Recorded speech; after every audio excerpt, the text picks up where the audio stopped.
오늘 본문은 욕심이 많고 이기적인 사람 야곱의 이야기입니다.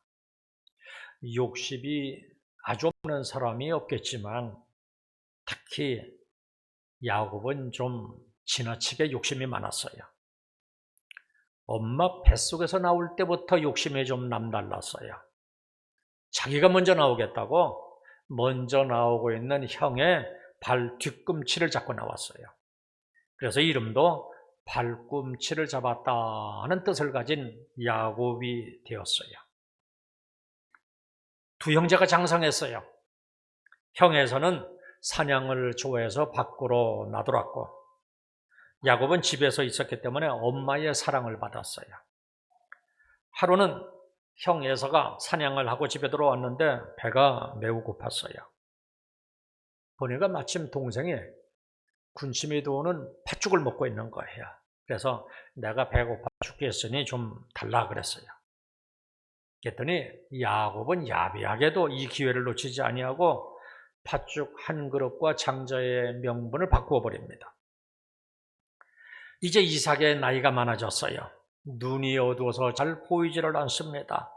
그러자 언제 죽을지 모르기 때문에 자기가 사랑하는 에서를 마음껏 축복하기 위해서 들에 나가서 사냥을 해서 별미를 만들어 와서 내가 마음껏 너를 축복하게 하라 그랬어요.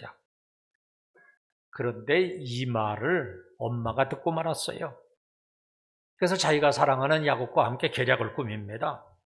그래서 의심하는 아버지를 속이고 야곱이 에서의 축복을 받아냅니다. 나중에 이 사실을 알고 에서가 얼마나 땅을 치며 통곡을 합니까?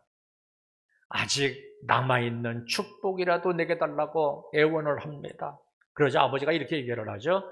내가 그를 너의 주로 세우고 그 모든 형제를 내가 그에게 종으로 주었으며 곡식과 포도주를 그에게 공급하였으니 내가 너에게 무엇으로 축복을 할 수 있겠느냐.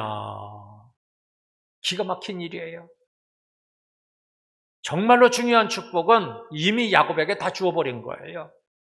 그래서 에서는 방성대곡을 하면서 결심을 합니다. 아버지가 돌아가시기만 하면 내가 반드시 너를 죽여버리겠다. 그리고는 구체적인 계획을 세웁니다. 그런데 이 사실을 또 엄마가 알았어요. 그래가지고 사랑하는 야곱을 피신시킵니다. 그래서 야곱은 브엘세바에서 무려 800km나 떨어져 있는 외삼촌이 사는 지금의 저 터키 지역 하란으로 피난을 보냅니다. 그래서 야곱이 지금 막 도망가고 있는 중이에요. 그런데 하나님은 이렇게 도망을 가고 있는 야곱을 찾아와서 만나주십니다. 야곱이 도망을 가면서 형이 눈치를 채고 뒤쫓아오지는 않을까 얼마나 노심초사했겠습니까? 얼마나 뛰었는지 해가 지도록 도망한 곳이 바로 베델이었어요. 자기가 살던 곳으로부터 100km나 떨어진 곳이었어요. 얼마나 두렵고 불안하고 초조했으면 해가 지도록 여기까지 왔겠습니까? 해가 져서 이제 유숙하려고 한노를 베개 삼아 누웠습니다. 하루 종일 쫓기는 마음으로 뛰었으니 얼마나 지치고 피곤했겠어요. 겉옷을 이불 삼아서 덮은 채 황량한 벌판에서 잠이 들었어요. 그 밤에 꿈을 꾸었어요. 꿈에 보니까 땅에 사닥다리가 놓였는데 이 사닥다리 꼭대기가 하늘에 닿았고 하나님의 사자들이 그 위를 오르락내리락 하고 있었어요. 그리고 사닥다리의 꼭대기가 닿은 그 하늘에 하나님이 서 계시는데 그분이 야곱에게 말씀을 하시는 거예요. 여러분, 이러한 본문을 보면서 무엇을 보십니까? 저는 욕심이 많고 간교하게 속이다가 도망자의 신세가 된 야곱을 찾아와서 만나주시는 하나님을 봤습니다. 아버지와 형제에게 죄를 짓고 도망가는 자를 찾아오시는 하나님을 보았어요. 두렵고 외롭고 답답한 자를 찾아오시는 하나님을 보았습니다. 모든 것을 포기하고 도망가는 그 야곱을 찾아오는 하나님을 보았습니다. 정말로 얄밉지만 야곱을 사랑하시는 하나님을 보았습니다. 아무것도 가진 것이 없는 빈털터리를 찾아오시는 하나님, 미래가 불투명한 자를 찾아오시는 하나님을 보았어요. 그야말로 이 본문에서 사랑의 하나님을 발견할 수가 있었습니다. 여러분, 하나님은 사랑이십니다. 사랑할 수 없는 자까지도 사랑하시는 사랑의 하나님이십니다. 나보다도 나를 더 사랑하시는 사랑의 하나님이십니다. 육신의 부모님보다도 나를 더 사랑하시는 하나님 아버지가 되시는 분이세요. 우리가 죄악 가운데 있을지라도 나를 찾아와서 만나주시는 사랑의 하나님이십니다. 실패했을지라도 찾아와서 만나주시고, 문제가 있을지라도 찾아와서 만나주시고, 끝까지 나를 버리지 아니하시고 찾아오시는 하나님이십니다. 결단코 택한 자를 버리지 아니하시는 하나님이십니다. 이처럼 사랑이시는 하나님을 나의 하나님으로, 나의 아버지로 온전히 믿으시기를 주님의 이름으로 축원합니다. 그리고 오늘 본문에 보니까 꿈이지만 신비하게도 하늘에까지 닿아 있는 사닥다리가 나와요. 아무리 과학이 발달해도 하늘에까지 닿을 수 있는 사닥다리는 만들 수는 없을 거예요. 그런데 신비하게도 야곱은 땅에서부터 하늘까지 닿아 있는 사닥다리를 보았습니다. 과연 이 사닥다리는 무엇을 상징하는 것일까? 이 사닥다리를 통하여 천사들이 오르락내리락 하고 그 꼭대기에는 하나님이 계셔서 말씀하시는데, 과연 이 사닥다리는 무엇을 상징하는 것일까? 먼저 사닥다리의 용도와 역할을 생각하면 좀 쉽게 알 수 있을 것 같아요. 사닥다리가 언제 쓰입니까? 높은 곳에 올라갈 때 그것을 디디고 올라갈 수 있는 도구예요. 그러니까 사닥다리는 길이 없는 높은 곳에 놓여지는 또 다른 형태의 길입니다. 사닥다리는 길이 없는 곳에 길을 만들어 주어서 올라가기도 하고 또 위에서 내려오기도 하는 길과 같은 거예요. 서로 단절된 두 곳을 서로 연결시켜주는 역할을 합니다. 또 사닥다리는 그 사닥다리를 의지하고 건너는 사람들의 안전을 책임져주는 역할을 해요.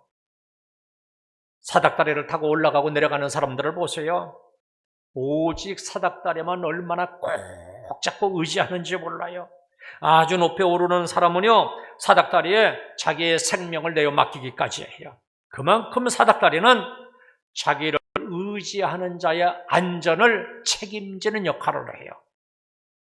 그렇다면 과연 인간 세계와 하나님 세계를 연결시켜주는 사닥다리의 역할을 하는 사람은 누구일까? 물질 세계와 영의 세계, 무한계와 유한계 오르는 그 길의 역할을 하는 사람이 누구일까?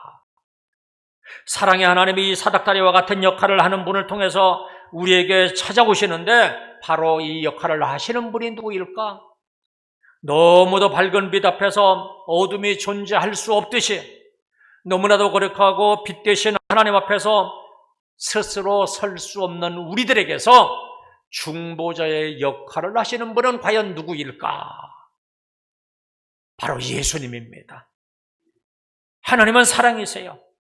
그 사랑을 사닥다리의 역할을 하는 예수님을 통해서 우리에게 나타내 주셨어요. 예수님이 이 땅에 오셔서 하신 역할이 무엇일까? 하나님의 사랑을 우리에게 가르쳐 주셨고, 하나님의 사랑을 우리에게 나타내 주시는 역할을 했습니다. 그러니까 이 꿈에 나타난 사닥다리는 예수 그리스도를 상징하고 있는 겁니다. 요한복음 1장 51절에 보시면 예수님이 나다나엘에게 이러한 말씀을 하셨습니다. 또 이르시되 진실로 진실로 너희에게 이르노니 하늘이 열리고 하나님의 사자들이 인자 위에 오르락 내리락 하는 것을 보리라 하시니라. 이 말씀을 통해서 야곱이 꿈에서 보았던 사닥다리가 바로 예수님을 상징하고 있구나 하는 것을 더욱더 확실하게 알 수가 있어요. 예수님은 나다나엘에게 예수님의 죽음과 부활을 통해서 하늘이 열리고 그동안 죄로 막혔던 하나님과 인간의 관계를 온전히 회복시킬 것을 말씀하신 것이었어요. 요한복음 14장 6절을 보시면 내가 곧 길이요 진리요 생명이니 나로 말미암지 않고는 아버지께로 올 자가 없느니라 그랬어요.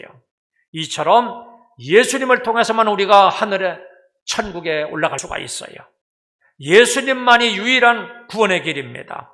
히브리 기자는 히브리 10장 20절에서 이렇게 증언합니다. 그 길은 우리를 위하여 휘장 가운데로 열어놓으신 새롭고 산 길이요 휘장은 곧 저의 육체니라.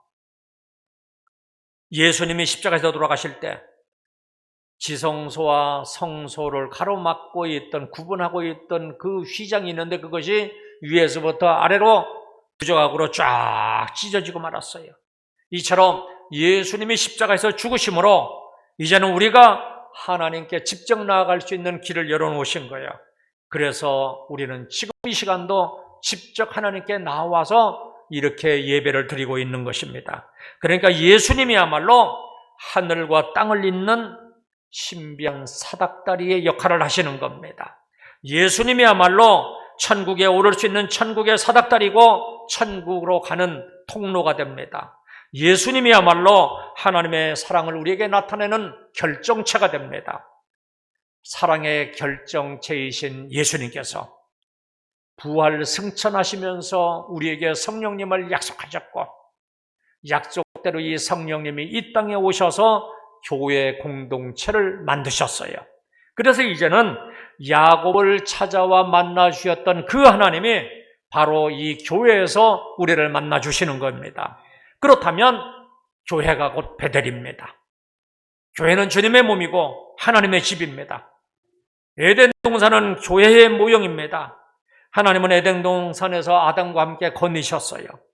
구약시대에는 성막과 성전에서 우리를 만나 주셨고 그리고 신약시대에는 교회에서 우리를 만나 주십니다. 이처럼 교회는 주님을 만나는 곳입니다. 그리고 베델에서 야곱을 축복하시는 하나님이 이제는 교회를 통해서 우리를 축복하시는 겁니다. 그렇다면 교회를 더욱더 소중히 여기고 더욱 사랑하시기를 바랍니다. 잘 생각해 보시기를 바랍니다. 저와 여러분들 모두가 다 야곱과 같은 사람들이 아닙니까?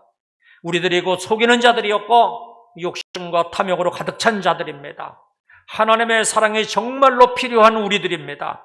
그런데 이러한 우리를 만나기 위해서 하나님이 이 시간 우리를 찾아와서 만나주시는 겁니다.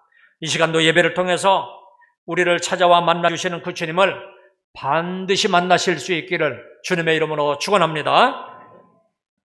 두 번째로 이렇게 야곱을 찾아오시는 하나님은 야곱을 향하여 너 왜 이렇게 못된 짓을 하고 도망자가 되었느냐 하고 혼내시는 것이 아니라 오히려 축복하십니다. 축복하시는 것이 무엇인지 13절부터 읽어드리겠습니다. 나는 여호와니 너희 조부 아브라함의 하나님이요 이삭의 하나님이라.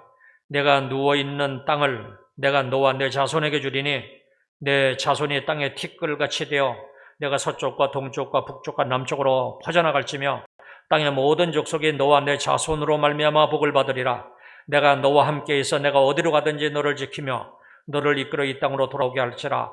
내가 내게 허락한 것을 다 이루기까지 너를 떠나지 아니하리라 하신지라. 얼마나 놀라우신 축복입니까? 찾아오신 하나님이 누구신지 여호와라고 자기 스스로 자신을 계시하고 계십니다. 스스로 있는 자라는 뜻이에요. 우리처럼 누구에 의해서 창조된 피조물이 아니라 스스로 계신 창조자라는 말씀이에요. 그러면서 나는 아브라함의 하나님, 이삭의 하나님이라고 합니다. 왜 이런 말씀을 하시는 거예요? 하나님이 아브라함과 이삭과 언약을 맺으셨거든요. 그 하나님이 야곱을 찾아오셔서 다시 야곱에게도 그러한 축복을 하시는 거예요. 그러니까 지금 아브라함과 이삭의 축복이 야곱 너에게 그대로 계승되었다 하는 것을 말씀하시는 거예요. 그 축복의 내용을 보시겠습니다. 내가 누워있는 땅을 내가 너와 내 자손에게 주겠다. 땅을 약속하시는 것이죠. 내 자손의 땅에 티끌같이 되어 내가 서쪽과 동쪽과 북쪽과 남쪽으로 퍼져나갈 것이라 그래요. 자손들이 번성할 것을 약속하시는 거예요. 땅의 모든 족속에 너와 내 자손으로 말미암아 복을 받을 것이라. 복의 근원이 될 것을 약속하시는 거예요.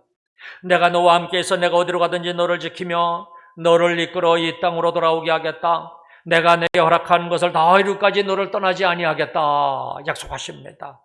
지금 가고 있는 이 여행길, 그리고 미래의 형통까지도 보장해 주시는 임마누엘의 약속입니다. 그리고 그 이후에 보면 이러한 모든 약속들이 그대로 성취가 됩니다. 야곱은 보잘것없는 양치기 목동으로부터 시작을 하는데 돌아올 때 보니까 엄청난 거부가 되어서 돌아옵니다. 뿐만 아니라 12지파의 조상이 됩니다. 자녀들을 축복해주고 심지어는 바로왕까지도 축복해주는 신령한 자가 됩니다. 하나님이 늘 동행하시면 이렇게 되는 거예요.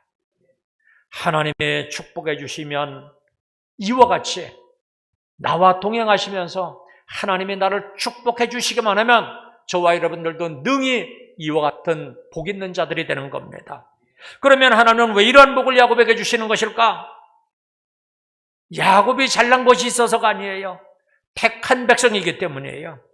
택한 자기 백성들을 사랑하시는 하나님이시기 때문입니다. 야곱의 죄보다는 하나님의 사랑이 더 크기 때문입니다. 내가 지은 죄보다는 하나님의 사랑이 더 크기 때문이에요. 그래서 우리는 여전히 지금도 하나님의 사랑을 받고 있는 겁니다. 하나님의 사랑은 사람의 사랑과는 달라요. 내가 잘해서, 내가 의롭고 선해서, 내가 완전하고 흠이 없어서가 아닙니다. 우리는 야곱과 같일지라도 하나님은 여전히 나를 사랑하십니다. 하나님의 속성 가운데 제가 몇 주 전에 설교를 할 때 영원성이 있고 불변성이 있다 말씀을 드렸어요. 나를 향하신 하나님의 사랑은 영원히 변하지가 않아요. 이것이 우리를 향하신 하나님의 사랑입니다. 이러한 하나님의 사랑을 깨달아 안다면 우리는 물불이 두렵지 않아요. 창검이 겁나지 않아요. 주님은 언제나 저 산 밑에 백합하여 빛나는 새벽별입니다.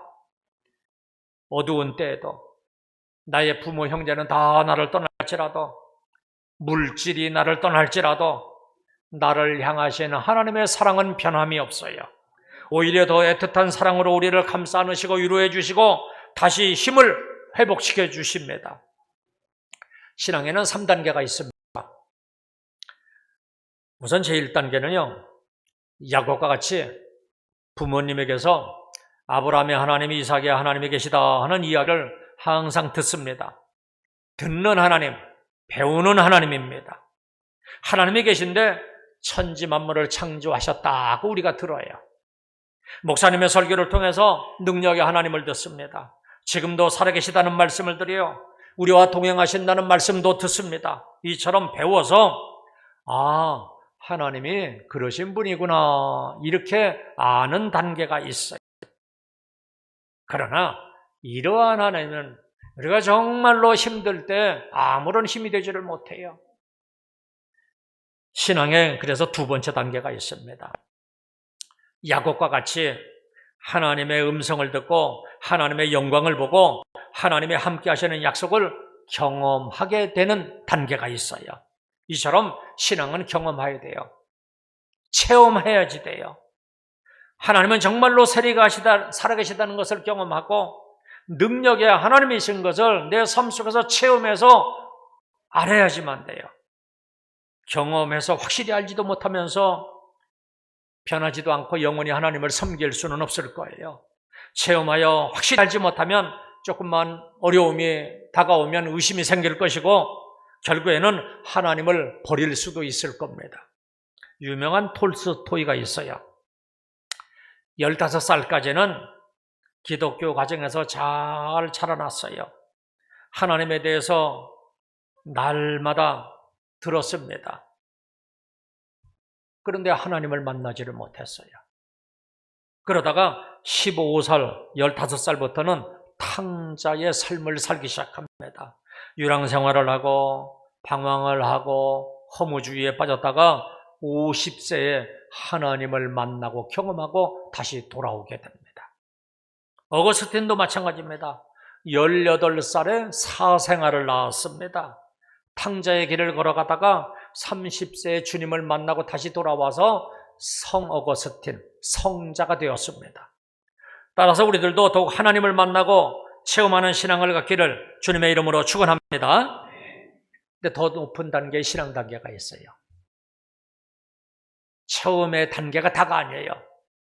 더 높은 단계는 하나님은 나를 보호하시고 능력을 주시고 도와주실 뿐만 아니라 하나님은 나를 사랑하신다 하는 것을 깨달아 아는 단계가 있어요. 예수님은 나를 위해서 십자가에 돌아가셨다 하는 것을 경험하여 아는 단계가 있어요. 예수님의 나를 사랑하사 나의 죄를 위해서 고난을 당하시고 예수님의 바로 나를 위해서 십자가에서 돌아가셨다 하는 사실을 깨닫는 단계가 있어요. 이것이 하나님의 사랑을 깨달아 아는 거예요. 그때서야 비로소 우리는 하나님이 나의 하나님이 되는 겁니다.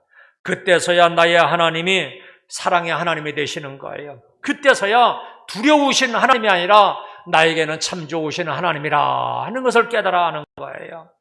그때서야 내가 하나님을 사랑하고 이웃을 사랑할 수 있게 되는 거예요. 그렇다면 저와 여러분들은 하나님은 나를 사랑하신다 하는 것을 깨달아 아는 가장 높은 경지의 신앙까지 성장할 수 있기를 주님의 이름으로 축원합니다. 이렇게 하나님을 만나고 축복을 받은 야곱의 심정을 한번 생각해 보시기를 바랍니다. 지금은 도망자 신세지만 내가 다시 돌아올 수 있구나 하는 꿈을 가졌을 거예요. 언젠가는 이 땅은 내 것이 될 것이라는 꿈을 가졌을 거예요. 내 자손들은 반드시 번성하게 될 것이라고 하는 꿈을 가졌을 거예요. 내가 어디로 가든지 하나님이 나와 함께 하실 것이다 하는 꿈을 가졌을 거예요. 내 꿈이 다 이루어지기까지 하나님은 절대로 나를 떠나는 법이 없다 하는 이러한 꿈을 가졌을 거예요. 이것이 바로 하나님이 야곱에게 주신 꿈이었습니다. 여러분들은 어떤 꿈을 가지고 계십니까? 성경에 보면 믿음의 사람들은 모두가 다 꿈을 가진 사람들이었어요. 노아를 보시기를 바랍니다. 모든 사람들이 미친 사람으로 취급을 했지만 확실한 꿈을 가지고 있었기 때문에 산 꼭대기에서 그렇게 큰 배를 만들었어요. 그리고 구원을 받았습니다. 아브라함도 큰 꿈을 가진 사람이었어요. 그래서 75년 동안이나 살던 그 고향 땅을 떠나서 알지도 못하는 미지의 땅으로 떠나갑니다. 믿음으로 엄청난 꿈을 가졌기 때문입니다. 믿음으로 미래의 약속의 땅을 보았기 때문입니다. 이삭도 아브라함만큼은 아니지만 꿈을 가진 사람이었어요. 자녀들을 축복하는 기도 속을 가만히 들여다보면 이삭도 꿈을 가진 사람이었구나 하는 것을 알 수가 있어요.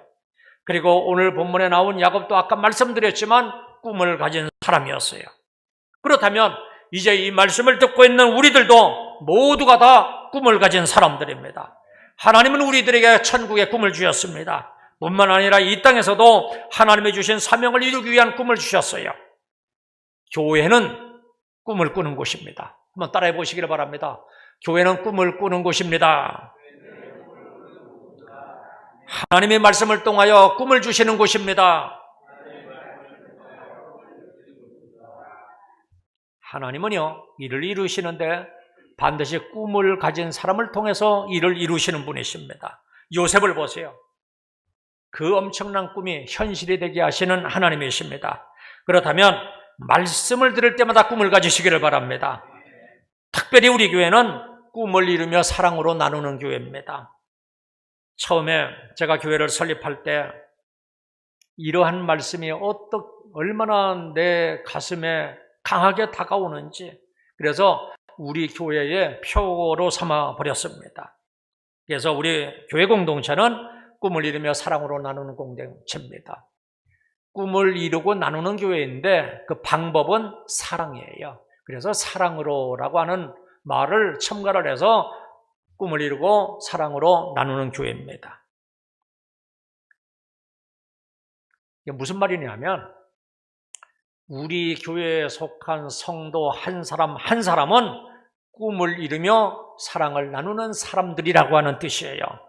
그렇다면 말씀을 들을 때마다 꿈을 가지시기를 바랍니다. 하나님이 그 꿈을 이루어 가실 것입니다. 저와 여러분들의 삶에서 꿈을 주시고 이루어 가시는 하나님을 경험하시기를 주님의 이름으로 축원합니다. 그러기 위해서는 우리는 다시 베델로 올라가야 됩니다. 창세기 35장 1절을 읽어드리겠습니다.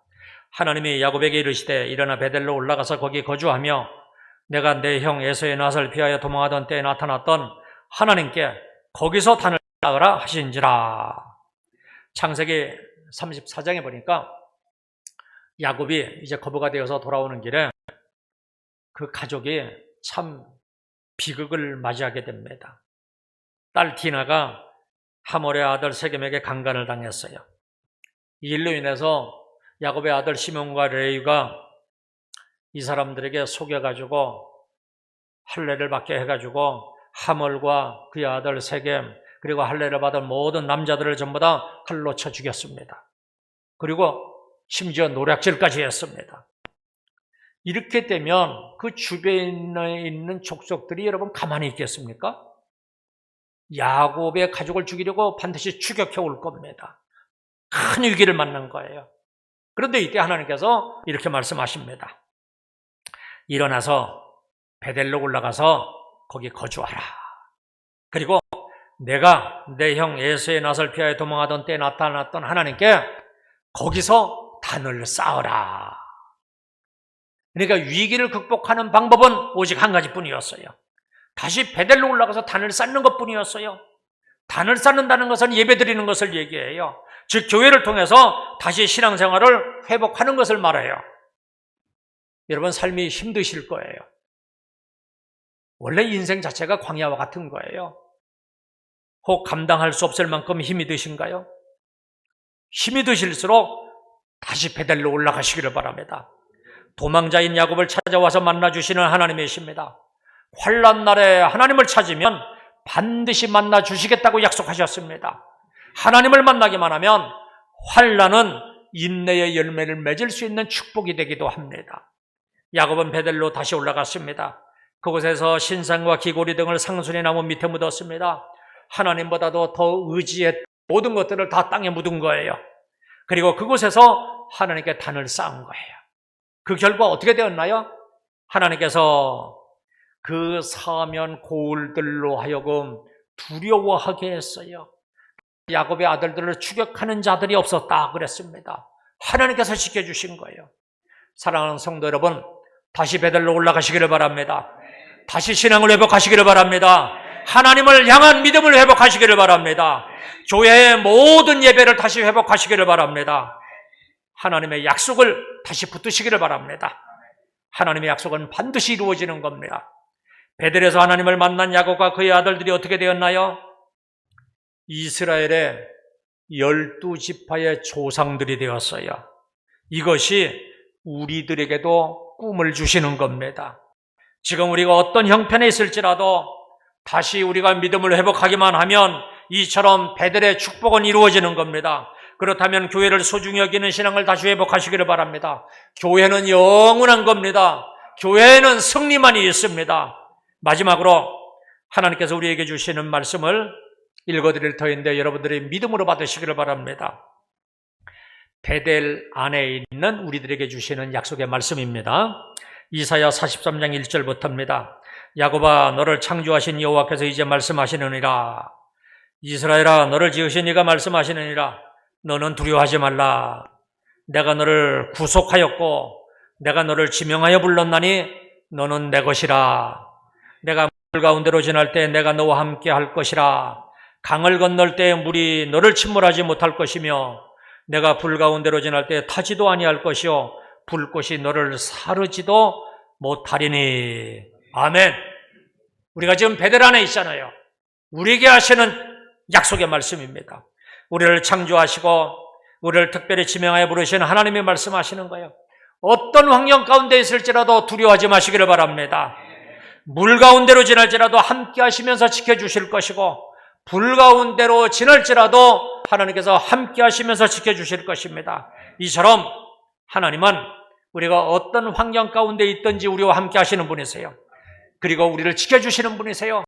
너는 내 것이라 말씀하십니다. 이제 우리는 주님께 속한 자들이에요. 예전에는 세상에 속해 있었지만 하나님께서 따로 구별하시고 이제부터 너는 내 것이라, 내가 너와 함께 할 것이라, 내가 너를 지켜줄 것이라 말씀하시는 거예요. 그 어떤 환경이나 여건보다도 더 크신 분이 우리를 사랑하고 지켜주십니다. 그 하나님을 믿고 두려워하지 마시기를 바랍니다. 이제는 베델의 축복을 믿고 교회를 더욱더 사랑하며 하나님을 더욱더 믿고 의지하시기를 주님의 이름으로 축원합니다. 이제 기도하겠습니다.